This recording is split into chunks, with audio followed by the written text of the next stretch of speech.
rakan-rakan yang pernah tahu tentang saya dan Menteri Kewangan, arahan saya yang pertama adalah melarang sama sekali keluarga saya atau rakan-rakan terdekat untuk diberikan kepentingan dalam apa-apa kelulusan projek kerajaan. Negara ini rusak bukan kerana perkhidmatan awam. Seperti kita lihat, sebagai selalu saya beri contoh MAS. Apa masalah? Perkhidmatannya sangat baik, pengurusan baik, pengurusan jenteranya baik. Yang lemah itu adalah pengurusan di atas. Dan akibatnya kerugian kepada ramai keluarga dan kesan kepada negara dan imej dan keyakinan negara. Jadi saya ambil kesempatan ini hanya lebih banyak untuk mengajak saudara merayu supaya bersama-sama dalam minat, semangat untuk membawa islah, perubahan ke arah kebaikan. Tidak mungkin saya berjaya sekiranya tunggak perkhidmatan awam ini tidak sepenuhnya bersama saya.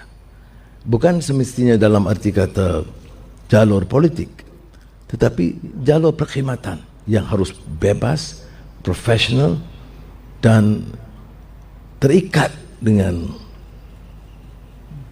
semangat ikrar kita untuk menjadikan manusia yang berguna kepada keluarga dan masyarakat kita.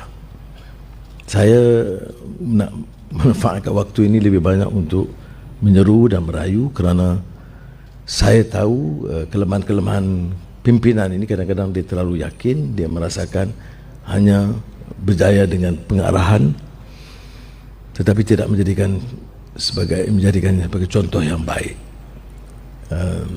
Jadi kita harus sama-sama bertekad berbuat sesuatu. Saya ingin hanya menggesa saudara memahami kerana tentunya saudara tidak boleh mengandaikan keadaan seperti biasa, tidak boleh. Keadaan mesti berubah. Dan berubahnya itu dari pimpinan. Dan pimpinan termasuk pimpinan perkhidmatan awam dan pimpinan di kementerian, di jabatan yang harus menerima kenyataan. Supaya saya tidak perlu terlalu runsing menghadapi masalah-masalah di kalangan pejabat awam. Saya mengharapkan sudah bekerja dan menghormati disiplin. Jika sudah lihat ada kelonggaran, pelanggaran, kecoaian sebelumnya, itu sejarah lampau. Bukan maksud saya untuk mengorek kisah-kisah lama, tidak. Saya tidak berminat. Hidup saya itu tahu apa arti derita dan sengsara. Itu Jabatan Peguam Negara lagi faham. Tetapi yang penting ialah ke depan. Ya. Sebab tu ayat yang saya bacakan doa Nabi Allah Shu'aib itu ia mengarah ke depan. Is actually a futuristic analysis. What we can and should do dalam mempersiapkan diri menghadapi masa depan. Jadi peraturan, soal perolehan, soal kelulusan tanpa tanda, ini semua tak boleh lagi dah.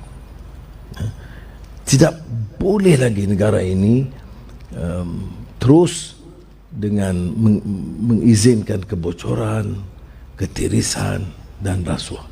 Tidak boleh lagi. Dan ini harus berlaku di semua peringkat. Maka untuk peringkat awal ini saya ingin menyeru, mengajak saudara untuk sama-sama dalam pasukan ini. Mari kita bertekad untuk menyelamatkan negara kita, mengangkat semula. Hidup rakyat ini umumnya walaupun tidaklah separah beberapa negara lain, tetapi dalam keadaan yang agak sukar.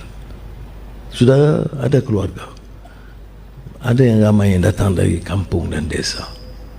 Sebab tu saya di peringkat awal beberapa hari ini saya tak peduli yang segala fitnah lah, ejen Israel lah, semua saya tidak peduli. Saya nak tumpu soal kerja. Kerana soal ejen ni sudah tahu, saya ejen banyak negara. Amerika, Israel, India, sekarang Turki, Jadi saya mengatasi 007 dalam banyak hal. Jadi saya harap kita tumpu soal kerja. Sudah, I'm not exaggerating. Saya tidak tokok tambah. Tapi saya beritahu pada Tan Sri KSN, ya, pengalaman saya di kementerian-kementerian, dan saya tahu tidak mungkin kita capai apa-apa tanpa komitmen. Dan kadang-kadang kita rasa kesal kerana yang dipaparkan kadang-kadang itu mengenai penjawab awam, semua yang lemah-lemah. Kebetulan yang terlambat jawab, yang tepat tak beratur. Tetapi dia lupa bahawa di kalangan penjawab awam juga ada kalangan yang dedikasinya luar biasa. Kalau saya siapkan belanjawan itu, ya, di Kementerian Keuangan, itu sampai 2-3 pagi itu tidak ada yang mengeluh. Padahal tidak munasabah untuk harap pegawai kerja sampai 3-4 pagi, ya. Masih Kementerian Pendidikan begitu juga. Dan baru-baru ini saya lebih terkesan. Saya beritahu kepada Tan Sri KSN, saya nak jumpa core team untuk fikir masalah harga barang ni. Dan kerana itu hari Minggu dan cuti panjang, jadi saya tidak mahu membebankan. Nak tangguh saya rasa bertanggungjawab. Dah jadi Perdana Menteri apa pun belum buat. Jadi saya panggil. Tapi saya dalam pertemuan pertama itu saya rasa sangat terkesanlah, gembira, alhamdulillah, bersyukur kerana kehadirannya penuh dengan persiapan yang teliti, dengan pemikiran yang agak munasabah lah untuk membawa isu-isu dan usul-usul untuk kefahaman saya dan untuk tindakan selanjutnya. Maka kita ada kisah dan cerita yang baik, yang positif, dan ini yang harus kita kembangkan, ya.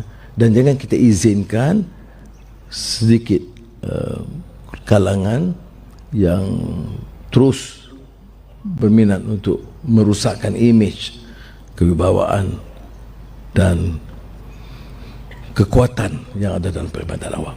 Jadi kita berdoakan kepada Allah SWT, mudah-mudahan kita dapat teruskan. Saya berhajat insya-Allah akan tidak hanya menggunakan majlis seperti ini, tapi saya akan turun ke jabatan-jabatan. Jangan ingat, saya bukan saya nak cek itu kerja KSN.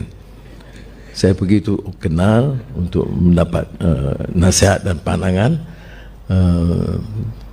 kerana hanya dengan menganggap ini sebagai satu keluarga dan sebenarnya sahaja baru kita boleh bekerja sebagai satu pasukan. Semoga Allah SWT memberikan kekuatan. Wassalamualaikum warahmatullahi wabarakatuh.